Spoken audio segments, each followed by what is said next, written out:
Okay, a lot of you have heard of Curious George, but do you know that Curious George actually helped its creators escape from war-torn France during World War II? And so the two people, Margaret and H.A. Ray, of course, were the writer and illustrator for the Curious George stories, but they didn't start out as Curious George. It was really Fifi, this wonderful, wonderful monkey that they had, and they had gone through great adventures. They had lived in Brazil at one time, and they were back in France. And as World War II was really getting more and more involved and more difficult, they realized they had to get out of France because they were German-born Jews.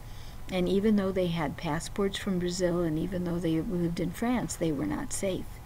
And so they had tried to actually get a bicycle, and they had tried riding a tandem bicycle, and they just couldn't get it to work. They just couldn't seem to get coordinated. And so what they had done is they had gotten bicycle parts, and they had even created, the husband had actually created their own bicycles for them to ride.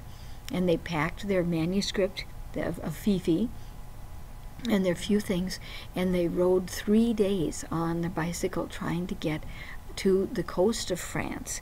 And it's like right behind them, the Nazis were coming into Paris and taking over France, and they're pedaling and pedaling right ahead of them.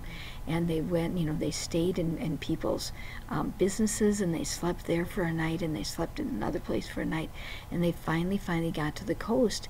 And then the guard is looking, and he's, oh, are these people spies? What are they trying to smuggle out of France?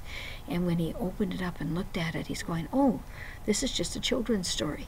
And he let them pass.